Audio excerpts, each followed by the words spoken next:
Question 1. 12.65 minus 2.4. For this question, we need to line up our decimal points, setting out our work carefully. So we've put our decimal points in line there. The other thing we might think of is to add any extra zeros so that the number of the digits can match. That's going to help our brains here. We can put a 0 after the 4 there. We're allowed to add some zeros to the end of decimals without any problems. And that just helps us to realize that the 5 lines up with the 0 and the 6 lines up with the 4. Otherwise there might have been a bit of a question mark in our mind. And we'll make sure the decimal point in our answer stays in line with where it is in the question. Okay, 5 minus 0 is 5. 6 minus 4 is 2. At this point we'll put a decimal place in, the decimal point in, just underneath the decimal point in the question numbers there. 2 minus 2 makes 0, and 1 minus nothing there is just 1. So our final answer when we set up our question clearly there and get everything in its right place is 10.25.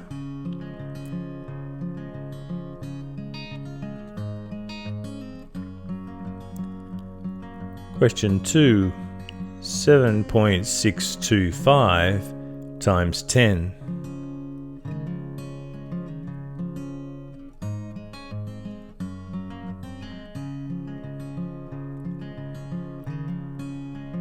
Move the decimal point one place to the right for each 0 that you're multiplying by. This is the rule for multiplying by 10, 100, 1000, those sorts of numbers. We have 1 0 for multiplying by 10. 10 has 1 0 in it, so we're going to move the decimal point one place to the right. So that's the rule for multiplying by 10. And if we had multiplying by 100, we'd move it two spots, one for each 0 in the number 100 has 2 zeros. If we're multiplying by 1000, we'd move the decimal point 3 places to the right. And by moving the decimal point to the right, it makes the number bigger, so that makes sense as well. So we're looking to move the decimal point in the 7.625 one place to the right. So instead of the decimal point being between the 7 and the 6, if you move it one place to the right, our answer should have the decimal point between the 6 and the 2.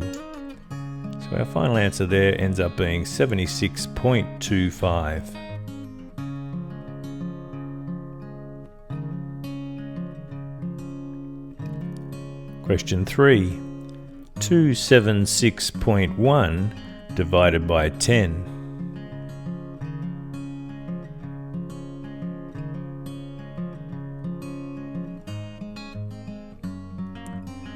When we divide by 10, or 100 or 1000, move the decimal point one place to the left for each 0.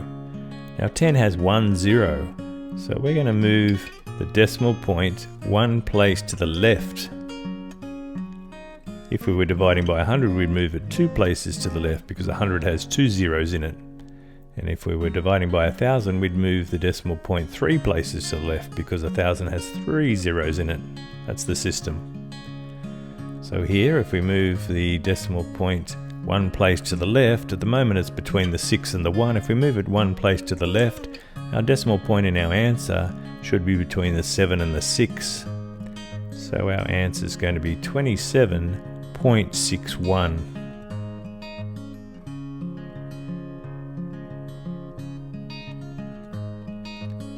Question 4. 4 times 7.2.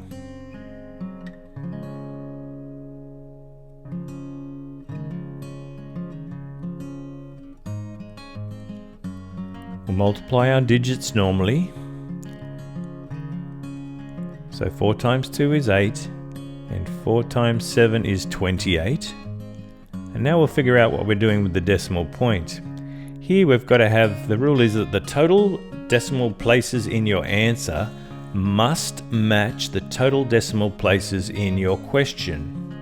So in our question, we had 7.2, which had 1 decimal place. Now the decimal place number is how many digits are after the decimal point. So there's one digit after the decimal point when we've got 7.2, so we'll count that one. And 4 doesn't seem to have a decimal point. It has one after it, invisibly, but we don't have any decimal places in the 4 part of the question.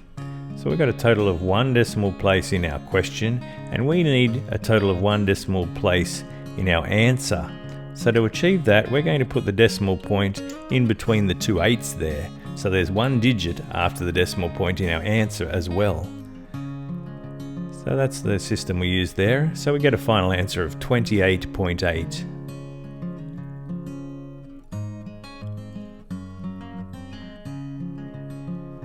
Question 5. 3.7 times 0.4.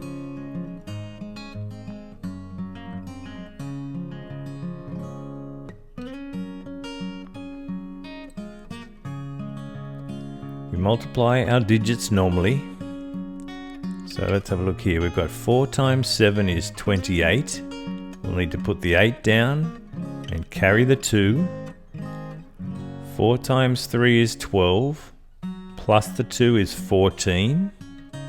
So that's our digits, our multiplying of our digits done normally. Now let's have a think about where our decimal point goes in our answer. The rule is the total decimal places in your answer must match the total decimal places in the question. So let's have a look at 3.7. That has 1 decimal place, 1 digit after the decimal point.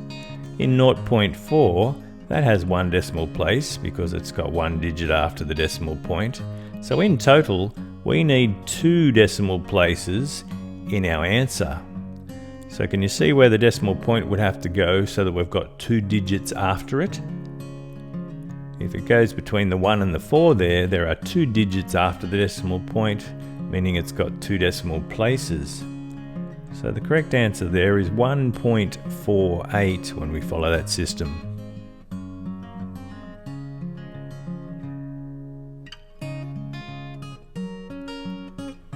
Question 6, 4.5 times 1.2.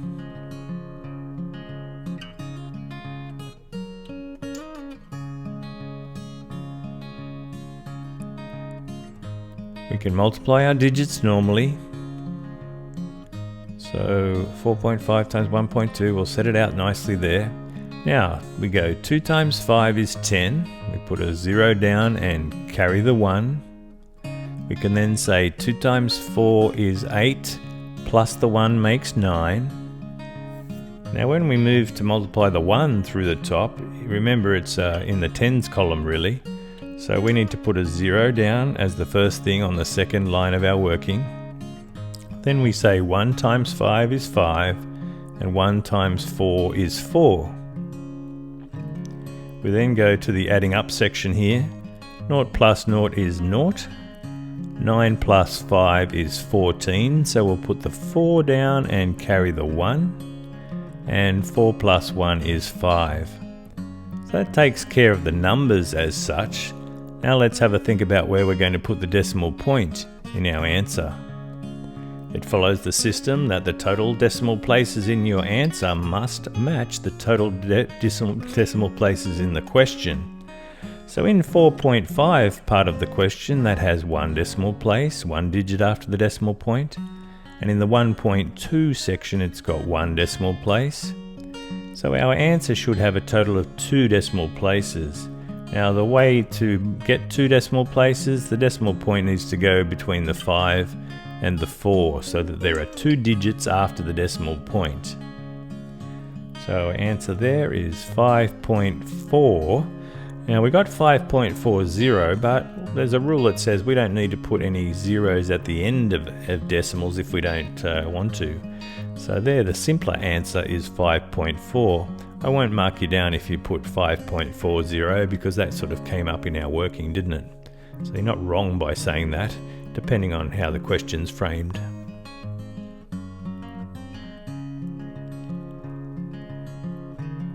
Question 7. 17.7 divided by 3.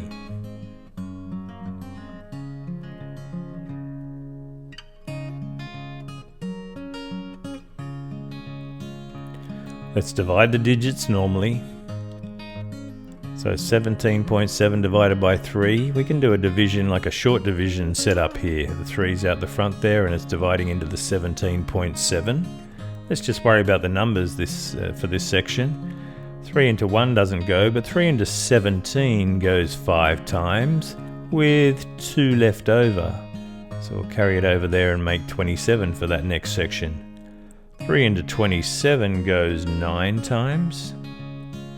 Alright, now we've got the 5 and the 9 there, but we had a decimal point, in our question. So we need to figure out where our decimal point's going to go in this answer. And the rule is that the decimal point in your answer in a division goes above the decimal point in the question, if you set it up like I did with that short division happening. So the decimal point there is sort of between the two 7s. If it goes straight up to our answer of the 5 and the 9 and goes between them, that gives us the correct answer for this question of 5.9. So just move the decimal point straight up and insert it into your answer digits there.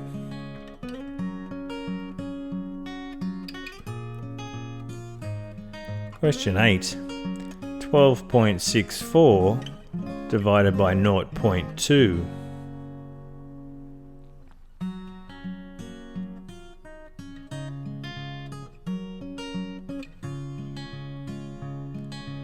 Right, I know you can just do this on your calculator, but if you didn't get to use your calculator, it was a non-calculator test or something like that, it's good to know how to do it manually as well. So here, when you divide by decimals, what you've got to do first is something special. You've got to move both decimal points to the right until the second number is a whole number. So you've got to keep moving the decimal point one spot in each of them until that right-hand number becomes a whole number. So I'll show you what I mean. Here they're both sort of got one decimal place, and that kind of doesn't work for us very well here.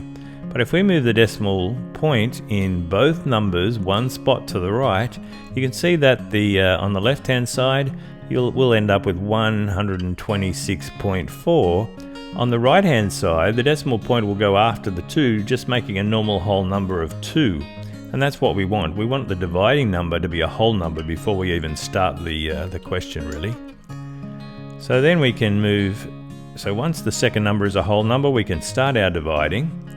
And we'll just do it in a short division way here. So we'll put 126.4 in there and we'll divide that front 2 through it once it's a whole number. So 2 goes into 12 6 times. We'll just divide those digits normally, then we'll worry about the decimal point later. 2 goes into the next 6 3 times, and 2 goes into 4 twice.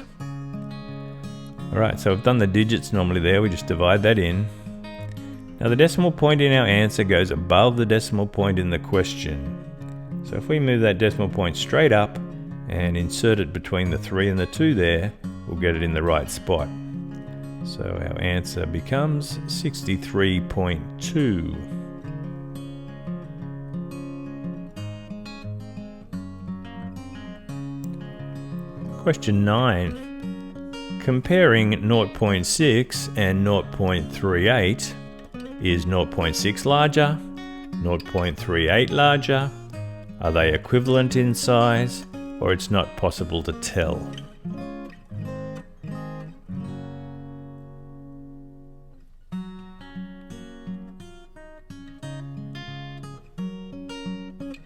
Okay, what we can do is add zeros to the end of any shorter decimals so that each decimal has the same number of digits, and then you can compare apples with apples there. So what we can do is put a 0 on the 0.6 so that it's got 2 decimal places or 2 digits after the decimal point as well, just like 0.38 does. And then we can compare 60 and 38 to tell which of the original decimal numbers is the larger. So I think you can tell that if you compare 60 and 38, we can say that 0.6, the original version, is the larger one. But if you just at first glance said, oh, 6 and 38, you'd say 38 is bigger, sure. but we've got to adjust the decimals so they've got the same number of decimal places and then make our judgment. So the tricky answer there is actually 0.6 is the larger decimal number if they've got the same number of digits.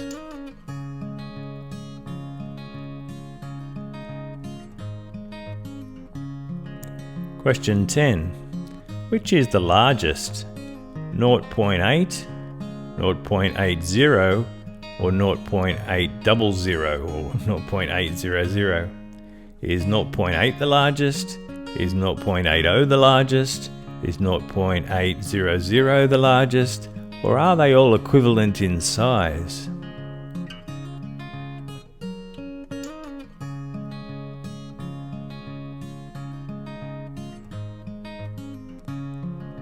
So we're allowed to add zeros to the end of any shorter decimals, so each decimal has the same number of digits. Now looking at these original decimal numbers here, the largest of them, or the one with the largest number of digits to the right of the decimal point, is the 0.800. So it's got 3 decimal places really.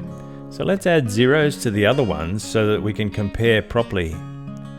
0.8 can become 0.800, and 0.80, that middle number, can have a 0 added to it and become 0.800, and the third number started off as 0.800. So when you add zeros so that we're fair in our comparison and we can compare wisely because of the same number of digits after the decimal point, we can discover there that they are all equivalent in size. They're not expressed in the same way, but when you add zeros, we can see that they do compare and they're exactly the same size of each other in the end. So, interesting one, that one. In the end, it turned out that they're all equivalent in size.